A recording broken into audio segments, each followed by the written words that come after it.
أعوذ بالله من الشيطان الرجيم وإذا كنت فيهم فأقمت لهم الصلاة فلتقم طائفة منهم معك وليأخذوا أسلحتهم وقال تعالى واركعوا مع الراكعين. وعن أبي هريرة رضي الله تعالى عنه أن النبي صلى الله عليه وسلم قال أثقل صلاة على المنافقين صلاة العشاء وصلاة الفجر ولو يعلمون ما فيهما لأتوهما ولو حبوا ولقد هممت بالصلاة فتقام ثم آمر رجلا يصلي بالناس ثم أنطلق معي برجال معهم حزم من حطب إلى قوم لا يشهدون الصلاة فأحرق عليهم بيوتهم بالنار. متفق عليه. وعن أبي هريرة رضي الله تعالى عنه أتى النبي صلى الله عليه وسلم رجل أعمى فقال يا رسول الله إنه ليس لي قائد يقودني إلى المسجد فسأل رسول الله صلى الله عليه وسلم أن يرخص له فيصلي في بيته فرخص له فلما ولى دعاه قال هل تسمع النداء بالصلاة قال نعم قال فأجبه. رواه مسلم.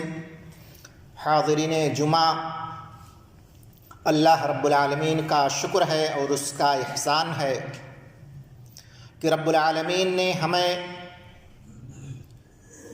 نماز پڑھنے والوں، صلاۃ کے ادا کرنے والوں میں سے بنایا. آپ جانتے ہیں کہ مسلسل صلاۃ کے تعلق سے، نماز کے تعلق سے کئی جمعہ سے گفتگو ہو رہی ہے، اور آج کے اس مختصر خطبے کے اندر نماز، صلاۃ کو جو ادا کرنی ہے وہ جماعت کے ساتھ، اس کی کیا فضیلت ہے، اور جو آدمی نماز جماعت کے ساتھ نہیں ادا کرتا ہے پیارے نبی صلی اللہ علیہ وسلم کی کیا وعید ہے ایسے لوگوں کے بارے میں، اور جماعت کے ساتھ نماز پڑھنے کے فوائد کیا ہیں. میں اللہ رب العالمین سے دعا کرتا ہوں کہ رب العالمین مجھے کہنے اور آپ سب کو سننے اور ہم سب کو اس پر عمل کرنے کی توفیق عطا فرمائے. خطبۃ الحاجہ کے بعد میں نے قرآن مجید کا 2 ٹکڑا 2 مختلف جگہوں سے میں نے پڑھی ہے، اور اس کے بعد پیارے نبی صلی اللہ علیہ وسلم کی 2 حدیث آپ کے سامنے پڑھی گئی ہے. یہ قرآنی آیتیں اور پیارے نبی صلی اللہ علیہ وسلم کی حدیث اس بات کو بتلا رہی ہیں کہ نماز کو ادا کرنی ہے. نماز تو پڑھنا ہی پڑھنا ہے، نماز کو تو چھوڑنا نہیں ہے. آپ نے سنا کہ نماز نہ پڑھنے والے کے لیے کیا وعید ہے حدیث کے اندر، لیکن نماز کو ادا کرنی ہے تو جماعت کے ساتھ. گزشتہ جمعہ کے اندر آپ نے سنا کہ نماز کے لیے ٹائم فکس ہے اور نماز کو اس کے وقت میں ہی ادا کرنی چاہیے، اس کے بعد نہیں. ہاں ادا کر سکتے ہیں اللہ کہ وہ آدمی معذور ہو، عذر شرعی ہو تو. لیکن یہاں پر جو آج بیان کرنا مقصود ہے کہ نماز کو با جماعت ادا کرنی چاہیے. تو آئیے اللہ رب العالمین کے فرمان کو سنیں کہ اللہ رب العالمین اس جماعت کے تعلق سے قرآن مجید کے اندر کیا بیان فرمایا ہے، اور کیسے یہ آیتیں دلالت کرتی ہیں کہ ہم کو نماز جماعت کے ساتھ پڑھنی چاہیے. پہلی آیت جو ہم نے پڑھی ہے وَإِذَا كُنْتَ فِيهِمْ فَأَقَمْتَ لَهُمُ الصَّلَاةَ فَلْتَقُمْ طَائِفَةٌ مِّنْهُمْ مَعَكَ، یہ آیت جو ہے جیسا کہ میں نے گزشتہ جمعہ کے اندر بھی بتلایا تھا کہ صلاۃ خوف، جو نماز جہاد میں، لڑائی کے وقت میں ایسے نازک موڑ پر پڑھی گئی ہو، وہاں بھی پیارے نبی صلی اللہ علیہ وسلم نے جو نماز پڑھائی ہے، صحابہ کرام کو جو حکم ملا ہے اور صحابہ کرام نے جو نماز ادا کی ہے وہ جماعت کے ساتھ ادا کی ہے. دوسری جگہ اللہ رب العالمین نے بیان فرمایا کہ وَارْكَعُوا مَعَ الرَّاكِعِينَ، رکوع کرنے والوں کے ساتھ رکوع کرو، نماز پڑھنے والوں کے ساتھ نماز پڑھو۔ ایسا نہیں ہے کہ آپ مختلف طریقے سے مختلف جماعتوں میں ایک مسجد کے اندر جو دو جماعت ہو رہی ہے، یا ایک مسجد کچھ لوگ مسجد میں پڑھ رہے ہیں، کچھ لوگ اپنے منمانی اپنے کمرے میں پڑھ لے رہے ہیں۔ نہیں، نماز کو جماعت کے ساتھ وَارْكَعُوا مَعَ الرَّاكِعِينَ، جو مصلی پڑھ رہے ہیں، نماز پڑھنے والے رکوع کرنے والوں کے ساتھ رکوع کرو۔ یہ دو آیتیں ہم نے آپ کے سامنے پڑھی ہیں۔ مزید پیارے نبی جناب محمد رسول اللہ صلی اللہ علیہ وسلم نے کیا ہمیں سکھایا ہے، کیا تعلیم دی ہے، تو آئیے چند حدیث کو ہم سنیں کہ پیارے نبی صلی اللہ علیہ وسلم حدیث کے اندر کیا بیان کر رہے ہیں۔ آپ صلی اللہ علیہ وسلم کا حکم ایسے لوگوں کے تعلق سے جو نماز پڑھنے کے لیے نہیں آتے، جو جماعت کے اندر حاضر نہیں ہوتے ہیں، مؤذن اذان دیتا ہے، ندا ہوتی ہے، آواز جاتی ہے، لیکن اپنے حساب سے پڑھ لیں گے، جماعت کی کوئی پرواہ نہیں ہوتی ہے۔ آئیے پیارے نبی صلی اللہ علیہ وسلم کی زبان مبارک سے ہم چند چیزیں سنیں۔ آپ صلی اللہ علیہ وسلم، راوی حدیث ابو ہریرہ رضی اللہ تعالیٰ عنہ ہیں، پیارے نبی صلی اللہ علیہ وسلم نے بیان فرمایا، کیا بیان فرمایا؟ اثقل صلاة علی المنافقین صلاة العشاء و صلاة الفجر۔ منافقوں کے اوپر سب سے بھاری بھرکم نماز جو ہے وہ عشاء کی نماز اور فجر کی نماز ہے۔ آپ کو پتا ہوگا، اندازہ ہوگا کہ عشاء میں تو خیر ہے، لیکن فجر کی نماز میں جماعت کے ساتھ کتنی صفیں لگی رہتی ہیں۔ تو ایسا تو نہیں کہ ہمارا کردار ایک مسلمان ہونے کے باوجود بھی، نماز پڑھنے کے باوجود بھی منافقوں کا طریقہ ہم اختیار کیے ہوئے ہیں کہ نماز میں جماعت کے ساتھ ادا کرنے کے لیے نہیں آتے ہیں۔ تو ایسا تو نہیں ہے، ہمیں محاسبہ کرنا چاہیے۔ تو پیارے نبی صلی اللہ علیہ وسلم نے کیا بیان فرمایا کہ منافقوں کے اوپر سب سے بھاری بھرکم جو نماز ہے، سب سے ثقیل نماز کیا ہے؟ عشاء کی نماز ہے اور فجر کی نماز ہے۔ اللہ ہم سب کی حفاظت فرمائے اور منافقوں کا جو عمل ہے اس میں سے نہ بنائے رب العالمین۔ آپ صلی اللہ علیہ وسلم آگے بیان فرما رہے ہیں وَلَوْ يَعْلَمُونَ مَا فِيهِمَا لَأَتَوْهُمَا وَلَوْ حَبْوَا، اگر ان کو پتہ چل جائے کہ عشاء کی نماز میں اور فجر کی نماز میں جماعت کے ساتھ ادا کرنے کی کیا فضیلت ہے، تو وہ گھٹنوں کے بل چل کر کے آئیں گے۔ اگر اس کی فضیلت معلوم پڑ جائے کہ عشاء میں جماعت کے ساتھ، ابھی اور فضیلت آ رہی ہے، عشاء کی نماز اگر جماعت کے ساتھ پڑھ رہے ہیں اور فجر کی نماز اگر اس کے درجات، اس کے فضائل اور اس کے اندر اللہ رب العالمین نے کیا مقام اور درجہ دیا ہے، تو وہ گھٹنوں کے بل چل کر کے آئیں گے۔ اس کے بعد آپ صلی اللہ علیہ وسلم نے کیا بیان فرمایا، اس کو غور سے سنیں اور ترک کر دیں ان ساری چیزوں کو جو اس کے پہلے کیے ہیں، اور آج سے جمعہ کے بعد اور یہیں پر تہیہ کر لیں کہ انشاءاللہ اپنی استطاعت کے مطابق۔ ایسا تو نہیں ہے، ابھی میں بیان کروں گا کہ کچھ لوگ ایسے ہوتے ہیں کہ اللہ رب العالمین کے ہم معذور ہیں، نہیں آ سکتے ہیں، سو گئے ہیں، مثال کے طور پر کوئی ایسی بیماری لاحق ہو گئی ہے، مسجد میں نہیں آ سکتے ہیں، یا زوردار موسلادھار بارش ہو رہی ہے، کچھ حالات ایسے ہیں کہ رخصت ہے، اسلام نے تو اس کا خیال کیا ہے، لیکن اس کے باوجود بھی کوئی عذر نہیں ہے، کوئی پریشانی لاحق نہیں ہے، لیکن ہم اپنے کمرے میں بیٹھے ہیں، اپنے حساب سے نماز پڑھنے کی کوشش کرتے ہیں۔ ایسا نہیں ہونا چاہیے۔ پیارے نبی صلی اللہ علیہ وسلم نے بیان فرمایا وَلَقَدْ هَمَمْتُ بِالصَّلَاةِ فَتُقَامَ، میں نے ارادہ کیا کہ نماز خطبدو کی نماز کی اقامت ہو جائے، نماز کی اقامت کی جائے، پھر میں ایک آدمی کو حکم دوں کہ وہ نماز پڑھائے، ایک آدمی نماز پڑھائے، ثم آمر رجلا يصلي بالناس ثم انطلق معي برجال معهم حزم من حطب الى قوم، پھر میں چند لوگوں کو لے کر کے، یہاں نماز ہو رہی ہے، جماعت ہو رہی ہے، کچھ لوگوں کو لے کر کے جاؤں اور ان کے ساتھ لکڑیوں کا ایک گٹھر ہو، اور پھر یہی نہیں ان کے پاس جائیں، کون لوگوں کے پاس؟ لا یشہدون الصلاۃ، جو نماز کے لیے، جماعت کے لیے مسجد میں تشریف نہیں لاتے ہیں۔ پیارے نبی صلی اللہ علیہ وسلم نے بیان فرمایا فَأُحَرِّقُ عَلَيْهِمْ بُيُوتَهُمْ مِن نَّارٍ، ہم ان لوگوں کے ساتھ جائیں لکڑیوں کو لے کر کے اور ان کے گھروں کو جلا دیں ان کے سہیت، ان کے ساتھ یعنی وہ جل جائیں، یہ وعید ہے، سخت وعید ہے پیارے نبی جناب محمد رسول اللہ صلی اللہ علیہ وسلم کی۔ آپ نے کہا کہ ان کے گھروں کو ان کے ساتھ جلا دیں، جل جائیں، یہ وعید ہے۔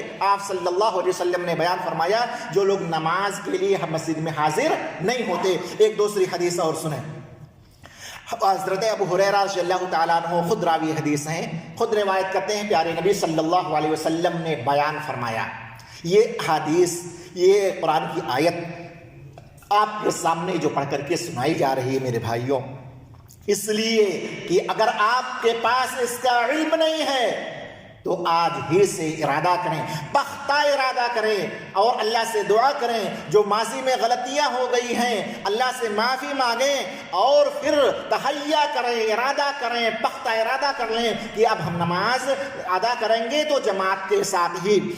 حضرت ابو ہریرہ رضی اللہ تعالیٰ عنہ کہتے ہیں پیارے نبی صلی اللہ علیہ وسلم کے پاس ایک شخص تشریف لائے، اور کون تھے؟ رجل اعمی، نابینا، جن کو کچھ دکھائی نہیں دے رہا تھا، نابینا آدمی، بصیرت یعنی کیا نام ہے، دیکھنے والے نہیں، دیکھ نہیں سکتے ہیں۔ پیارے نبی صلی اللہ علیہ وسلم کے پاس تشریف لائے، کہا یا رسول اللہ، اے اللہ کے رسول صلی اللہ علیہ وسلم، انہ لیس لی قائد یقودنی فی المسجد، میرے پاس کوئی رہنما نہیں ہے، کوئی گائیڈنگ کرنے والا نہیں ہے، کوئی مجھے مسجد تک لے جانے والا نہیں ہے۔ اللہ کے نبی صلی اللہ علیہ وسلم سے سوال کر رہے تھے کہ آپ کو رخصت مل جائے، یعنی نماز کو گھر میں ہی پڑھ لیں۔ کون شخص؟ نابینا، جن کو دکھائی نہیں دیتا ہے۔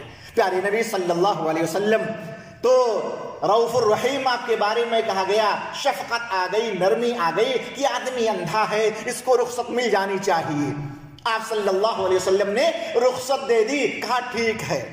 فلما ولا، جب وہ آدمی تھوڑا سا آگے بڑھا، جانے لگا، مڑ کر کے جانے لگا، پیارے نبی صلی اللہ علیہ وسلم نے تو رخصت دے دی، جب وہ آدمی واپس جانے لگا تو آپ صلی اللہ علیہ وسلم نے بلایا، ادھر آؤ ادھر آؤ، آپ نے بلایا، پھر فرمایا اس شخص سے، اس اندھے آدمی سے کہا آپ صلی اللہ علیہ وسلم نے، آپ نے کہا کہ هل تسمع النداء بالصلاة، کیا تم اذان کی آواز سنتے ہو؟ کیمپس میں کس کے پاس آواز نہیں جاتی ہے؟ ذرا بتلائیں، سب کے پاس آواز، اور الحمدللہ سب صاحب بصارت ہیں، سب لوگ دیکھنے والے ہیں۔ یہاں ایک اندھے آدمی کی بات ہو رہی ہے، آپ نے رخصت دے دی، وہ آدمی جانے لگا، آپ نے بلایا، سوال کیا کہ کیا تم اذان کی آواز سنتے ہو؟ اس نے کہا یا رسول اللہ، اے اللہ کے رسول صلی اللہ علیہ وسلم، نعم، ہاں میں سنتا ہوں۔ آپ نے فرمایا فَأَجِبْهُ، واجب ہے، آؤ، دوڑ کر کے دوڑ، جس قدر بھی ہو سکے، جیسے بھی ہو سکے۔ اس کو امام مسلم نے روایت کیا ہے، نقل کیا اپنی کتاب۔ اس حدیث سے کا مفہوم کیا ہوا کہ آپ نے ایک اندھے آدمی کو، جو آدمی اذان کی آواز کو سننے والا تھا، آپ نے شروع میں تو رخصت دی، لیکن اخیر میں کیا کہا کہ اگر تم آواز سن رہے ہو اذان کی تو مسجد آنا ہے، نماز جماعت کے ساتھ ادا کرنی ہے، تنہا گھر میں بیٹھ کر کے اکیلے نماز نہیں ادا کرنی ہے۔ یہ آپ جانتے ہیں کہ آپ جماعت کے ساتھ جب نماز ادا کریں گے تو کتنے اس کے فوائد ہیں۔ ایک دوسرے سے بات چیت ہو جاتی ہے، ایک دوسرے کے بارے میں کوئی پریشانی ہے تو اس کا بھی پتہ چل جاتا ہے، ایک دوسرے کوئی مریض ہے، کوئی نہیں آیا ہے، چل کر کے ہم ان کی تیمارداری کر لیں، مریض ہے ان کی عیادت کر لیں۔ بہت سارے اس کے فوائد ہیں جماعت کے ساتھ ادا کرنے کے لیے۔ اگر آپ جماعت کے ساتھ نماز ادا کر رہے ہیں تو بہت سارے فوائد ہیں، اور چند فضیلت جو آپ صلی اللہ علیہ وسلم کی زبانی ہے اس کو آپ سن لیجئے۔ عزیزوں اور دوستوں، یہ نماز جو جماعت کے ساتھ پیارے نبی صلی اللہ علیہ وسلم نے کہا ہے پڑھنے کے لیے، ایک یعنی نماز کو تو پڑھنی ہی ہے، ہر صورت میں نماز سے چھٹکارا نہیں ہے۔ آپ صلی اللہ، وہ مشہور حدیث ہے کہ آپ کھڑے ہو کر کے نہیں پڑھ سکتے ہیں، بیٹھ کر کے پڑھیے، بیٹھ کر کے نہیں پڑھ سکتے ہیں، لیٹ کر کے پڑھیے، لیٹ کر کے نہیں پڑھ سکتے ہیں، اشارے سے پڑھیے، کسی صورت میں نماز معاف نہیں ہے۔ یہاں بات ہو رہی ہے جماعت کی، جماعت کے ساتھ نماز ادا کرنی ہے۔ وہ روایت سنیے، عبداللہ بن عمر رضی اللہ تعالیٰ عنہ کہتے ہیں پیارے نبی صلی اللہ علیہ وسلم نے بیان فرمایا، صلاۃ الجماعت تفضل علی صلاۃ الفرد ب27 درجہ وفی روایت ب25 درجہ۔ پیارے نبی صلی اللہ علیہ وسلم نے بیان فرمایا کہ جماعت کے ساتھ نماز پڑھنے کی فضیلت ایک تنہا آدمی پڑھ رہا ہو، اکیلے پڑھ رہا ہو، نماز ادا کر رہا ہے، لیکن ایک آدمی دوسرا جو ہے وہ جماعت کے ساتھ تمام مصلیوں کے ساتھ نماز ادا کر رہا ہے۔ آپ صلی اللہ علیہ وسلم نے کہا کہ یہ جو مصلیوں کے ساتھ جماعت کے ساتھ نماز ادا کر رہا ہے اس کی فضیلت اس تنہا اکیلے پڑھنے کی نماز کے اوپر کتنا درجہ زیادہ ہے؟ 27 درجہ۔ کتنا؟ 27 درجہ۔ اور ایک دوسری روایت کے اندر ہے ب25 درجہ، کتنی؟ 25۔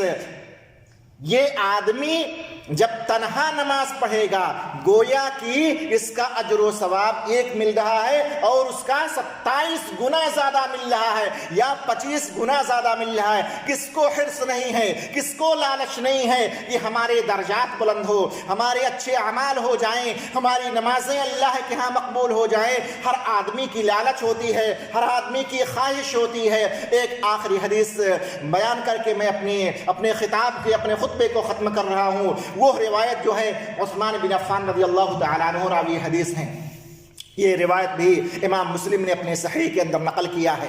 پیارے نبی جناب محمد رسول اللہ صلی اللہ علیہ وسلم نے بیان فرمایا، بہت غور سے سنیے اس کو، جماعت کے ساتھ نماز ادا کرنے کے فوائد کیا ہیں اور اس کی فضیلت کیا ہے۔ آپ صلی اللہ علیہ وسلم نے بیان فرمایا، من صلی العشاء فی جماعت، ابھی بات تھی نا کہ عشاء اور فجر کی نماز یہی منافقوں پر زیادہ بھاری ہے اور عموماً بہت سارے لوگوں کے اوپر، الا علی الخاشعین، جو خشوع خضوع کرنے والے، جو پرہیزگار ہوتے ہیں، جو اللہ کے صالح اور نیک بندے ہوتے ہیں، ان پر نہیں۔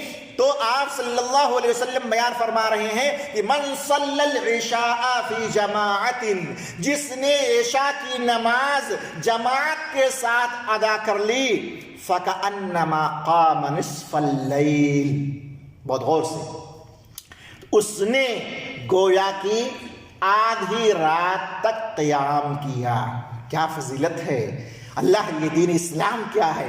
آپ جماعت کے ساتھ عشاء کی نماز پڑھے ہیں، اللہ رب العالمین آپ کو کتنی فضیلت دے رہا ہے، گویا کہ آپ آدھی رات تک قیام کر رہے ہیں، آپ نماز کی حالت میں ہیں، یعنی جتنا اجر و ثواب آپ کو آدھی رات تک کھڑے ہو کر کے قیام کرنے میں جو مل رہا ہے، آپ نے عشاء کی نماز ادا کر لی ہے جماعت کے ساتھ، تو آپ کو اتنا ہی فضیلت اور اتنا ہی اجر و ثواب مل رہا ہے۔ فَكَأَنَّمَا قَامَ نِصْفَ اللَّيْلِ۔ اور آگے سنیے، وَمَنْ صَلَّ صَلَاةَ الصُّبْحِ فِي جَمَاعَةٍ، ادھر عشاء کی نماز پڑھی جماعت کے ساتھ اور ادھر فجر کی نماز ادا کی جماعت کے ساتھ۔ پیارے نبی صلی اللہ علیہ وسلم نے بیان فرمایا، فَكَأَنَّمَا صَلَّ اللَّيْلَ، فَكَأَنَّمَا قَامَ اللَّيْلَ أو صَلَّ اللَّيْلَ بِاللَّيْلِ كُلُّهُ، اور فَكَأَنَّمَا صَلَّ اللَّيْلَ كُلَّهُ، گویا کہ اس نے پوری رات قیام کیا ہے۔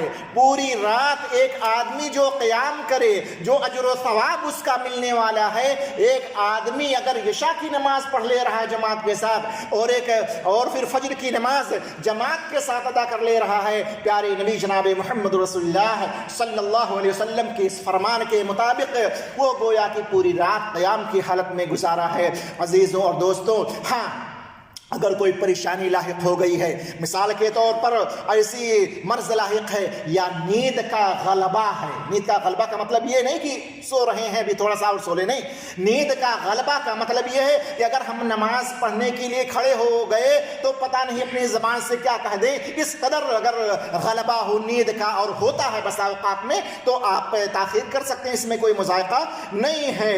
یا مثال کے طور پر آپ جماعت کھڑی ہے، آپ کو کوئی ایسی ضرورت جس کو حدیث کے اندر اخبثین کہا گیا ہے، پیشاب پائخانہ کی ضرورت پڑ جائے، تو ایسا نہیں کہ آپ آ کر کے جماعت میں، ان ساری چیزوں کی مراعات اسلام نے کی ہے اور یہی دین اسلام کی خوبیاں ہیں۔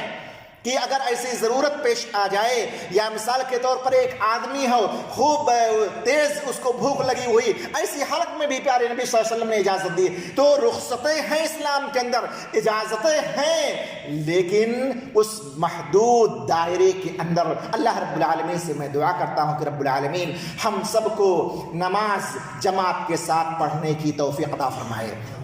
رب العالمین ہم سے جو غلطیاں ہوئی ہیں ماضی میں، رب العالمین تو اس کو معاف فرمائے.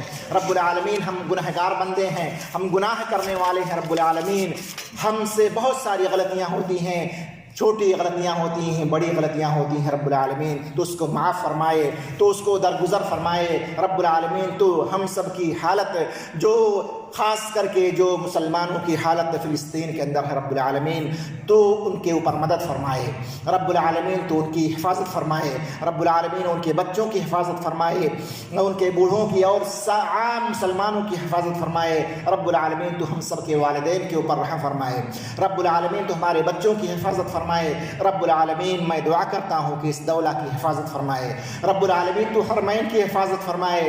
رب العالمین ہم کو توفیق دے کہ ہم نماز کو جماعت کے ساتھ ہی ادا کریں. رب العالمین تو محمد رسول اللہ صلی اللہ علیہ وسلم کی جو تعلیم ہے اسی کے مطابق ہمیں زندگی گزارنے کی توفیق عطا فرمائے. رب العالمین تو ہمارا خاتمہ کرے تو ایمان پر کرے، اسلام پر کرے. رب العالمین ہمیں دنیا سے اٹھائے تو ایمان پر اٹھائے. اقول قولی هذا استغفر الله لي ولكم ولسائر المسلمين وصلى الله على نبينا محمد وعلى آله وصحبه اجمعين.